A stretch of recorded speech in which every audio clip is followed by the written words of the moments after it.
Hey, Rob from Order 42 here, and today, well, we're going to be taking a look at Adam Denn's version of The Hobbit. He calls it the original two film structure.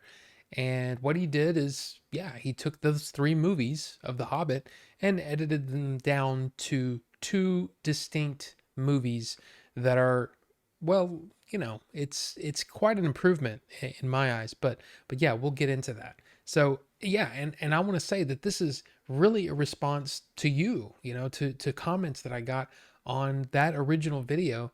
Dustin Lee's J.R.R. Tolkien's The Hobbit is what he calls it, but it's basically a fan edit of the original three Hobbit movies down to a 4 hour singular experience. And yeah, there was a quite a response to that. And yeah, one of the suggestions was to check out Adam Denn's version. So here we are. So if you click over to fanedit.org, and really, I think the easiest way is to just search for Adam Dens, Dens, over on fanedit.org, and you can find him. And you can find this, the original two film structure. And this is actually, it's actually kind of a cool read, just basically what his intent was, in not really improving it, but just thinking of it in the original idea was to make The Hobbit into two separate films. And somewhere along the way, a lot of things got added in, a lot of things got just, expanded. And yeah, so he was just, because he loves Tolkien, because he loves these movies, he wanted to take a crack at that and see how it turned out. And I have to say, yeah, this is one of the top fan edits, especially for The Hobbit. Yeah, it's got a great rating on here of what is it, 9.8, 9.7? Yeah, 9.7. And that's I mean, that's pretty popular. Now, let's be honest. I mean, there are few worlds, created in fiction that are as rich as Middle Earth is. Ever since that first video, that first fan edit videos, it kind of rekindled my enjoyment of Tolkien. And if you've been paying any attention to my to my channel, I've been picking up a lot of copies of some of the older works and some of the newer stuff too. So yeah, I was really interested in trying to seek out this version. Adam Dens apparently, I'm not sure exactly why, but it's really kind of difficult to find. It took me a while to actually track down the a copy of the movie. Originally, they were put in an ISO format where it's just basically a burn image, and you would put your Blu-ray in, and it would burn it to your Blu-ray, and you could watch it in your Blu-ray player. I couldn't find that. The only version that I was able to find were some MP4 versions that were via torrent. So if you know anything about BitTorrent, it's basically a file sharing program, right? And as long as you have the program open with that in the place, it will share it out to anyone. It I actually there was only one seeder for each of the different movies, right? The Gathering of the Clouds and There and Back Again. Both of those, were available as two separate files, and it took a while to get them, but I mean, yeah, they were available out there. I think one of the things that sort of plays into someone's mind as they're trying to sit down and edit, especially something like this, where you're taking something from, say, about 8 to 9 hours down to 6 hours or even 4 hours. There's a tendency to want to, take out some of the smaller moments, some of the things that don't drive the plot forward. Um, but here, I think Dens does a really good job of preserving a lot of the little character moments that sort of speaks to the richness of who Tolkien was and what he enjoyed. Dens leaves Radagast in, and he's one of those characters that I felt like almost a like what is this guy doing here? Why is this even here? He's not in The Hobbit, but in the book. But he is here in this version, and I gotta say, I enjoyed his scenes. I've always enjoyed his scenes. He's such a quirky, weird character that I don't know, I like it. And then of course, one of the other scenes is a scene in Rivendell when Boffer is sort of interrupts the elves playing harp, and he starts singing sort of a almost like a drinking song. And it shows, it speaks to the differences between the elves and dwarves as people, and what is fun and or happiness to them, and I like that. I like that he leaves those kinds of scenes in. Now, I will say that I don't know the Hobbit movies super well. Like I'm not super in tune with what where the changes are. I mean, I saw some of the bigger strokes, but one of the things that I think is really interesting is that watching these sort of as, just I'm letting them flow over me, you know what I mean? And I can't tell in a lot of cases I can't tell where the edits are and where the trims are. I know they're there because there's things that are missing, but his skill as an editor is definitely on display here, because you can't tell. And I think that if somebody had never watched the original Hobbit movies in either form, I think they'd be hard pressed to be able to tell that they were watching a fan edit, which, I think that's a success for him. Now, I want to talk about it. Some of the things that Adam took out or changed to kind of make things flow a little better, or at least more to his liking. And honestly, a lot of those changes are very very welcome. But like, for example, the when the company finds the Goblin King, right? And the Goblin King does his thing, and then there's this big battle, and there's falling, and you know what I'm saying? There's all those weird physics things where you're just like, that okay, someone would have died or been seriously injured. Yeah, all that stuff is taken out. I mean, you don't see all of that stuff. You just see really just the exit. And I think that was super well done. One of the other things that I thought was really interesting is the character of Azog, which again, for Tolkien purists, they're probably like that. Yeah, Azog's dead by the time the Hobbit starts. You know what I mean? You know what I mean. So it's one of those things. I get it, but one of the things that he does is he moves his introduction to later. So the Goblin King kind of mentions Azog, and everybody's especially if you're like first time watcher, you're like, who or what is an Azog, and then you're introduced to him. So it's kind of a better way to do it, instead of throwing that whole his introduction in the flashback earlier in the movie. You don't really know that there's this villain sort of seeking out our company the whole time.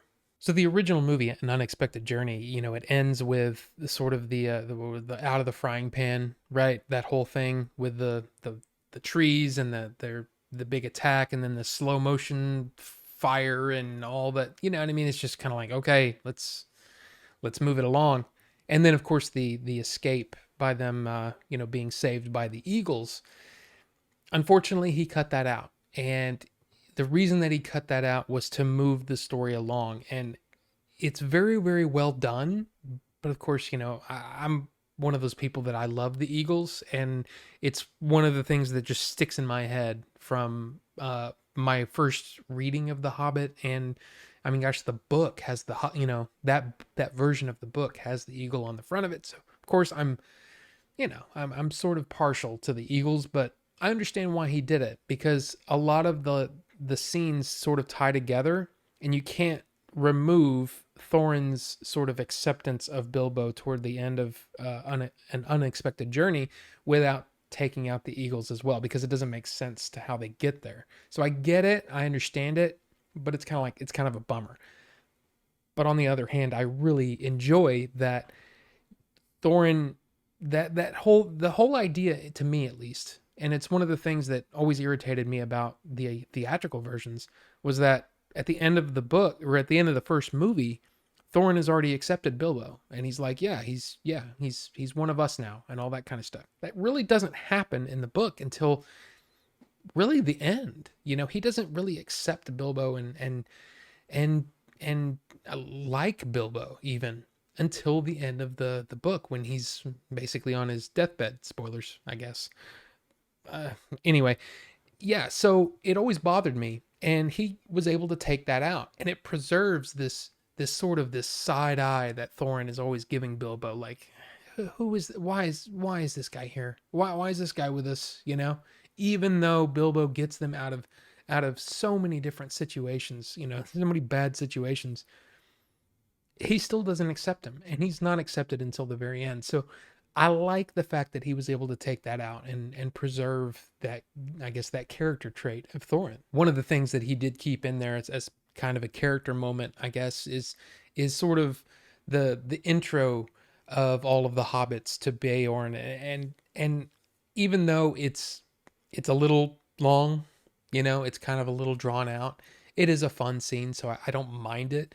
I will also say that Tariel is mostly missing from the movie.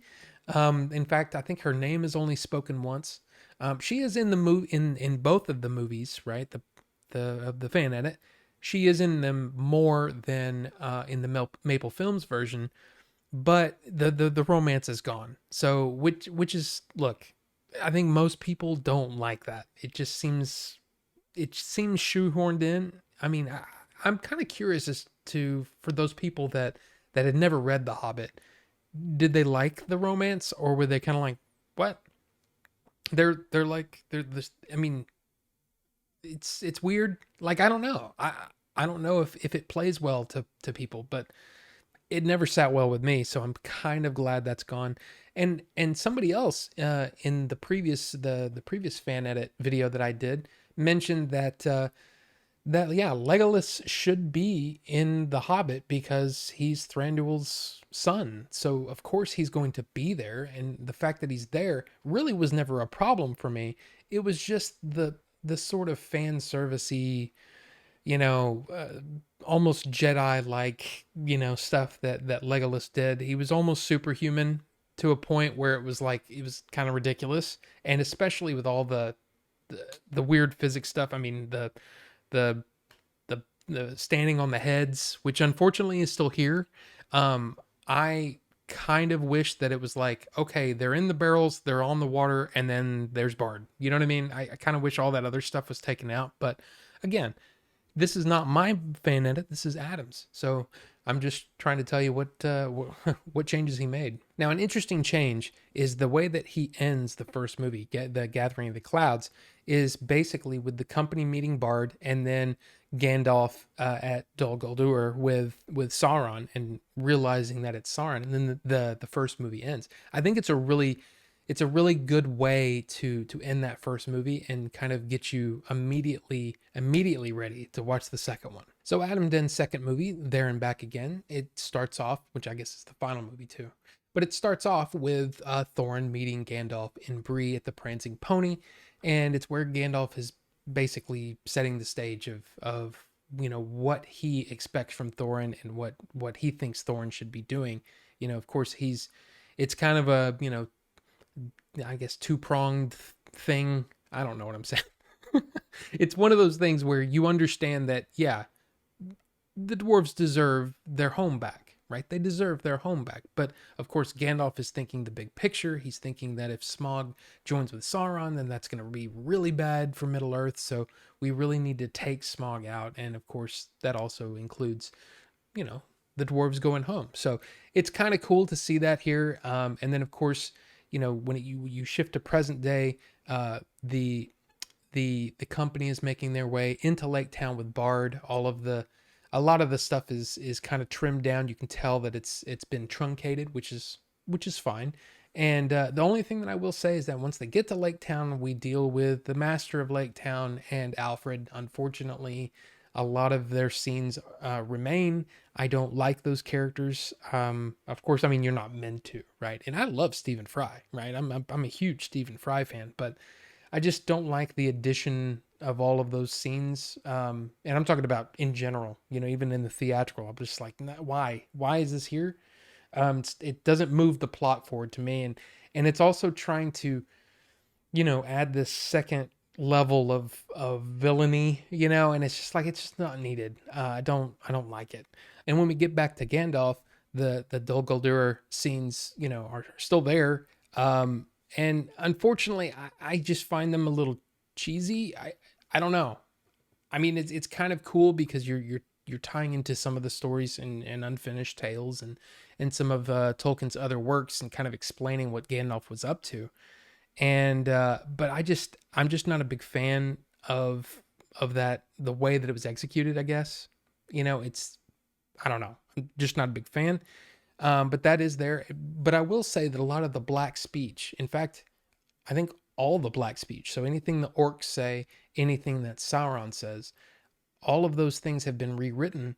And again, you can't tell. You can't, it seems natural. Everything makes sense.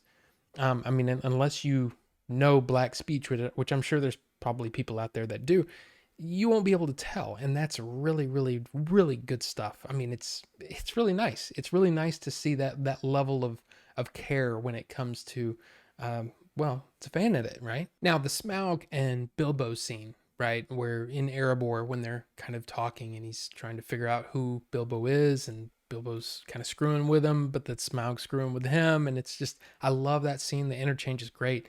Thankfully, all of that is pretty well intact. There may be some trims here, but I couldn't tell. And then, then when the dwarves get involved, and then there's falling and molten gold, and there's all kinds of nonsense. Thankfully, all of that has been removed. It's almost literally, oh, you're from Lake Town, huh? Well, I'm gonna punish them. And Bilbo's like, no. And then suddenly Smaug's on his way to Lake Town. And the only reason that I could feel the edit is because I knew how much had been taken out. So it was really, really well done. And yeah, good stuff. And now we get to kind of the Battle of Five Armies, which I'll be honest with you, I'm not a fan of almost any iteration of it. And it's simply because, you read the book, The Hobbit, and the Battle of Five Armies literally takes like 5 or 6 pages.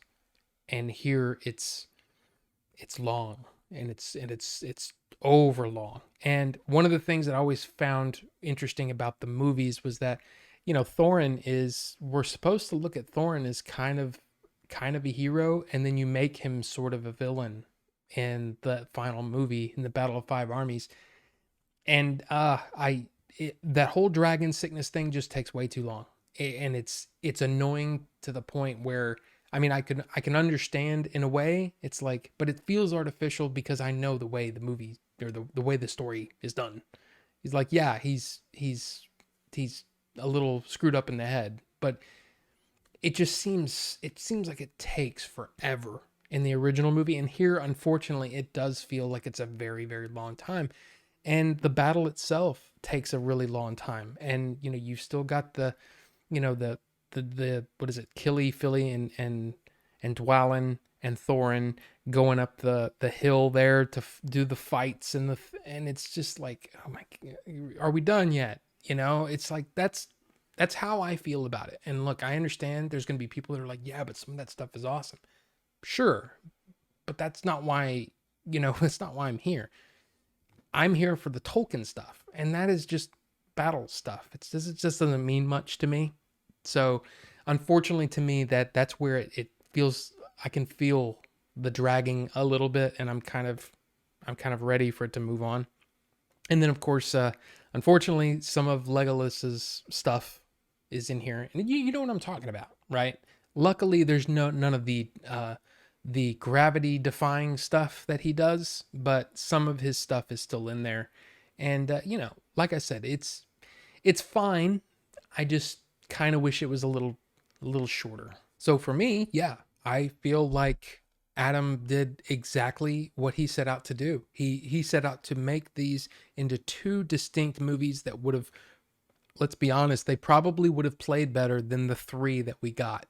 And I think that he absolutely succeeded in what he set out to do. And I mean, I can't give it any more praise than that. I mean, it really is expertly done. And I know, I can feel the, I guess the passion, I can feel this, this intent to just make the best thing he can out of what he's got. I mean, he used soundtracks, he used all kinds of things to sort of bridge scenes together to make them flow better. Again, I couldn't tell. I can only pinpoint like a couple of scenes where it was like, okay, wait, that was a little weird. But I think he succeeded in what he set out to do. And yeah, I highly recommend you seek it out if you're a fan of The Hobbit and you want to see a new take on it. Now, as I discussed in my previous fan edit video, yeah, fan edits are a thing. and they're not going anywhere. And I feel like as long as you do own the original versions, or the original the Blu-rays or DVDs or whatever, I mean, I think this is fun. I think this is a fun thing to do, and it's fun to kind of get someone's idea of what they think could have been done. And yeah, I think it's a great time. So I would highly recommend you head over to fanedit.org and see if there's any other movies that you might want to check out. So, what did you think about Adam Denn's The Hobbit? Have you seen it? And is this something that you're gonna try to seek out? And good luck with that, because it was difficult for me to find it. But yeah, I'm kind of curious what you think about it. If there's any other fan edits out there, especially of other movies that you might think that I should check out, I would be happy to check them out, because I think that's a really really fun thing to do, especially if they're movies that I know really well. So, guys, thank you so much for watching, and we'll see you on the next one.